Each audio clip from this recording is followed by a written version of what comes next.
నమస్కారం, నేను Kavya. Metro news కి స్వాగతం. ఆంధ్రప్రదేశ్ కు ప్రత్యేక హోదా Congress పార్టీతోనే సాధ్యమన్నారు PCC working president Mastan వలి. కాంగ్రెస్ వాదిగా దివంగత నేత వైఎస్ రాజశేఖర రెడ్డి ఇందిరమ్మ రాజ్య స్థాపనకు ప్రత్యేక కృషి చేశారని గుర్తు చేశారు.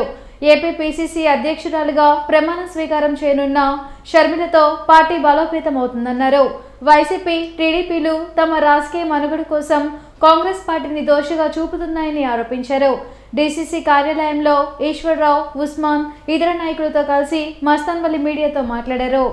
మాజీ కాంగ్రెస్ ముఖ్యమంత్రి శ్రీ రాజశేఖర రెడ్డి గారి బిడ్డ శ్రీమతి షర్మిలమ్మ గారి ఆంధ్రప్రదేశ్ రాష్ట్ర కాంగ్రెస్ కమిటీ అధ్యక్షురాలుగా ప్రమాణ స్వీకారం చేయించున్న సందర్భంగా గుంటూరు నుంచి పెద్ద ఎత్తున తరలి వెళ్ళేటటువంటి కార్యక్రమంతో పాటుగా ప్రజా సంక్షేమానికి మార్గం కాంగ్రెస్ పార్టీ అనేటటువంటి భావనతో ఇవాళ కాంగ్రెస్ పార్టీ షర్మిలమ్మ గారిని పిసిసి అధ్యక్షురాలుగా చేయడం జరిగింది. మరి రాజశేఖర రెడ్డి గారు ముఖ్యమంత్రిగా ఉన్నప్పుడు మరి ఆ రోజుల్లో ఉన్నటువంటి పరిస్థితుల్లో కాంగ్రెస్ పార్టీని బలోపేతం చేసినటువంటి పరిస్థితిని సందర్భంగా గుర్తు చేసుకొని ఇవాళ ఉన్నటువంటి పరిస్థితిలో కాంగ్రెస్ పార్టీని ఒక దోషం చేసేటటువంటి దుర్మార్గమైనటువంటి ఆలోచన విధానం ఇవాళ అధికారంలో ఉన్నటువంటి జగన్మోహన్ రెడ్డి ప్రభుత్వం, ప్రతిపక్షంలో ఉన్నటువంటి తెలుగుదేశం పార్టీ ఈ రెండు కూడా కూడబలుకొని కాంగ్రెస్ పార్టీని కార్నర్ చేసేటటువంటి ప్రయత్నం. నాడు రాజశేఖర రెడ్డి గారు ఏ విధమైతే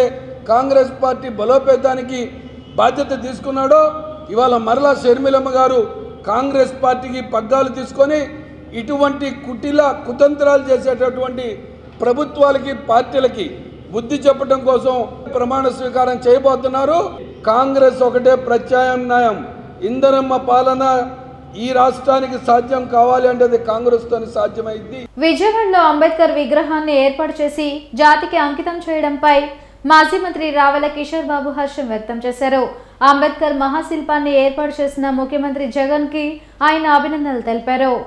ఎస్సీ, ఎస్టీ, బీసీ, మైనార్టీ సంఘాల నాయకులతో కలిసి రావెల కిషోర్ బాబు అరండల్పేటలో మీడియాతో మాట్లాడారు. అంబేద్కర్ కేవలం దళితులకు మాత్రమే నాయకులు కాదని దేశానికి దిశను చూపిన మహానాయకుడని అన్నారు. అంబేద్కర్ ఆశయ సాధన కోసం కృషి చేస్తున్న ప్రభుత్వాలకు ఎస్సీ, ఎస్టీ, బీసీ, మైనార్టీలు అండగా ఉంటారన్నారు. అంబేద్కర్ మహాశిల్పం ప్రజలకు గొప్ప స్ఫూర్తిగా నిలవాలని కోరారు. సమాజంలో అసమానతలను రూపుమాపే ప్రభుత్వాలతో కలిసి పనిచేస్తామన్నారు రావెల. విజయవాడలో ఒక చారిత్రాత్మక సంఘటన జరిగింది, మనం అందరం చూసాం. నవభారత రాజ్యాంగ నిర్మాత, బడుగు బలహీన వర్గాల ఆశాజ్యోతి, ప్రపంచ మేధావి అయినటువంటి డాక్టర్ బిఆర్ అంబేద్కర్ గారి 206 అడుగుల ఎత్తైనటువంటి మహాశిల్పాన్ని, విగ్రహాన్ని విజయవాడ నగరం నడిబొడ్డులో 404 కోట్ల రూపాయల వ్యయంతో రాష్ట్ర ప్రభుత్వం జగన్మోహన్ రెడ్డి గారి నాయకత్వంలో ఏర్పాటు చేసి ప్రజలకు అంకితం చేసి ఆవిష్కరించడం నిజంగా ఎస్సీ, ఎస్టీ, బీసీ, మైనారిటీల ప్రజలందరూ కూడా ఎంతో గర్వకారణం. మేమందరం కూడా ఎంతో హర్షిస్తున్నాము. వారికి ప్రత్యేకంగా కృతజ్ఞతలు కూడా తెలియజేస్తున్నాం. ఈ ప్రభుత్వానికి కేవలం దళితులకు మాత్రమే ఆయన నాయకుడు కాదు, కానీ భారతదేశ ప్రజలందరికీ కూడా ప్రజాస్వామ్య విలువలను పంచి రాజ్యాంగం ద్వారా ఒక దిశ నిర్దేశం ఇచ్చినటువంటి మహానాయకుడు డాక్టర్ బాబాసాహెబ్ అంబేద్కర్. అంబేద్కర్ గారి యొక్క ఆశయ సాధన కోసం ఏ ప్రభుత్వాలు కృషి చేస్తాయో ఆ ప్రభుత్వాలకి ఎస్సీ, ఎస్టీ, బీసీ, మైనారిటీల ప్రజల యొక్క అండదండలు ఎల్లప్పుడూ ఉంటాయని చెప్పేసి ఈ సందర్భంగా నేను తెలియజేస్తా ఉన్నాను. సన్నిహితులతో చర్చించిన అనంతరం ఏ పార్టీలో చేరాలి అనే విషయాన్ని త్వరలో వెల్లడిస్తానని చెప్పారు. ఇంతవరకు రాజకీయంగా ఏ పార్టీ నుంచి పోటీ చేయాలనేది మాత్రం నేనైతే నిర్ణయం తీసుకోలేదు. త్వరలోనే మా యొక్క అనుచరులు, నా యొక్క అభిమానులు, ముఖ్యంగా మా నియోజకవర్గం యొక్క ప్రజల వాళ్ళ యొక్క అభిప్రాయాలు తెలుసుకుని రాష్ట్రంలో ఉన్నటువంటి నన్ను ప్రేమించేటువంటి, అభిమానించేటువంటి మా స్నేహితులు, శ్రేయోభిలాషులు అందరినీ కూడా మరొకసారి సంప్రదించి త్వరలోనే ఒక నిర్ణయం తీసుకుంటానని చెప్పి మీకు ఈ సందర్భంగా తెలియజేస్తాను. అంగన్వాడీల సమస్యలను వెంటనే పరిష్కరించాలని డిమాండ్ చేస్తూ కార్మిక ప్రజా సంఘాల ఆధ్వర్యంలో రాస్తారోకో జరిగింది. శంకరవిలా సెంటర్లో నిర్వహించిన ఈ నిరసనలో సిఐటియు, ఏఐటియుసి నేతలు పాల్గొని ప్రభుత్వానికి వ్యతిరేకంగా నినాదాలు చేశారు. సీఎం జగన్ ఇచ్చిన హామీలనే అమలు చేయాలని అంగన్వాడీలు కోరుతున్నారు తప్ప కొత్తవి కావన్నారు కార్మిక సంఘ నేతలు. ఎస్మా చట్టంతో ఉద్యమాన్ని అణచివేయాలని చూస్తున్న ప్రభుత్వానికి తగిన బుద్ధి చెప్తామని హెచ్చరించారు.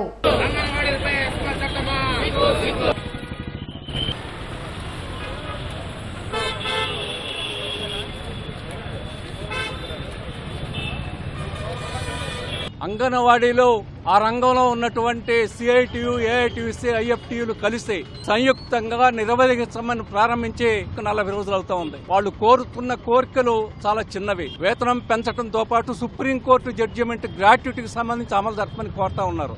వీటిని పరిష్కరించడానికి బదులుగా చర్చల పేరుతో తాత్సారం చేసింది ఇప్పటి వరకు ప్రభుత్వం.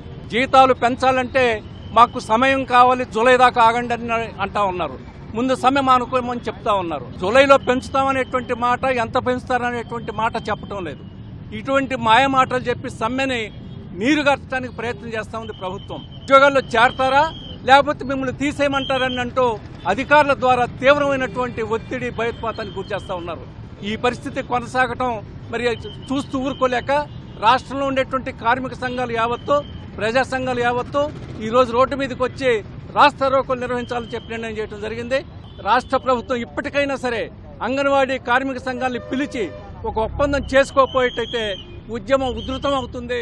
దివ్యాంగుల సమస్యలను పరిష్కరించాలని డిమాండ్ చేస్తూ జనవరి 22న జరిగే ధర్నాను జయప్రదం చేయాలని టీడీపీ నాయకులు హనుమంతరావు పిలుపునిచ్చారు. జిల్లా తెలుగుదేశం పార్టీ కార్యాలయంలో హనుమంతరావు మీడియాతో మాట్లాడారు. ఓట్లు వేసి గెలిపించిన ప్రజలను జగన్ మోసం చేశారన్నారు. దివ్యాంగులకు పెన్షన్లను పెంచకుండా ఉన్న పెన్షన్లను తీసివేశారని ఆరోపించారు. జనవరి 22న వైసీపీ ప్రభుత్వానికి వ్యతిరేకంగా జిల్లా కలెక్టరేట్ వద్ద ధర్నా చేసి నిరసన తెలపనున్నట్లు చెప్పారు. వికలాంగుల సంక్షేమం కోసం అనేక సంక్షేమ కార్యక్రమాలను చంద్రబాబు అమలు చేశారని గుర్తు చేశారు. కార్యక్రమంలో వెలుగు శివప్రసాద్, గొలుసులు సాయి కుమార్, నల్లపనేని కిరణ్ కుమార్, సురేంద్రబాబు తదితరులు పాల్గొన్నారు. ఈ నెల 22వ తారీఖున కలెక్టర్ ఆఫీసు ఎదుట దివ్యాంగులు ఈ రాష్ట్ర ప్రభుత్వ విధానాలకి, నిరంకుశ విధానాలకి వ్యతిరేకంగా ప్రభుత్వ విధానాలు, ప్రభుత్వ తీరు గడిచిన 5 సంవత్సరాల్లో ప్రభుత్వం అధికారంలోకి వచ్చినాక దివ్యాంగులకి ఏ ఒక్క పథకం కూడా నమోదు చేయకపోవడం చాలా దారుణమైన విషయం. గుంటూరు పట్టణంలో దివ్యాంగుల హోమ్కి గత ప్రభుత్వంలో శాంక్షన్ అయినా కూడా ఈ ప్రభుత్వం దానిని ఏమాత్రం పట్టించుకోకపోవడం చాలా దుర్మార్గం విషయం. ఈ రాష్ట్రం బాగుపడాలంటే మళ్ళీ నారా చంద్రబాబు నాయుడు గారు రావాలని చెప్పి ప్రతి ఒక్క వికలాంగుడు కూడా, దివ్యాంగులు కూడా సామాజిక బాధ్యతగా 22వ తారీఖున కలెక్టర్ ఆఫీసు ధర్నా కార్యక్రమం చేపట్టడానికి సిద్ధమవుతున్నారు. బహుజన లెఫ్ట్ ఫ్రంట్ సన్నాహక సమావేశం బ్రాడీపేట యూటీఎఫ్ హాల్లో జరిగింది. హైకోర్టు సీనియర్ న్యాయవాది వై కోటేశ్వరరావు అధ్యక్షతన జరిగిన బహుజన లెఫ్ట్ ఫ్రంట్ సన్నాహక సమావేశంలో భవిష్యత్ కార్యాచరణపై చర్చించారు. రాష్ట్రంలో 3 ఆధిపత్య కులాలు 3 పార్టీలుగా ఏర్పడి రాజ్యాధికారం కోసం వెంపర్లాడుతున్నాయన్నారు. బీజేపీ, కాంగ్రెస్ పార్టీలు సైతం రాజ్యాధికారం కోసం తమదైన పద్ధతిలో పావులు కలుపుతున్నాయని చెప్పారు. బహుజన శ్రామిక వర్గ దృక్పథం కలిగిన రాజకీయ శక్తులన్నీ ఏకమై పూలే, అంబేద్కర్, మార్క్స్ సిద్ధాంతాల స్ఫూర్తితో రాజ్యాధికారం కోసం పోరాటం చేయాలని పిలుపునిచ్చారు. కార్యక్రమంలో గంటా ప్రభుదాస్, సాధు మాల్యాద్రి, పాటిబండ్ల కోటేశ్వరరావు, శీలం వెంకటేశ్వర్లు తదితరులు పాల్గొన్నారు.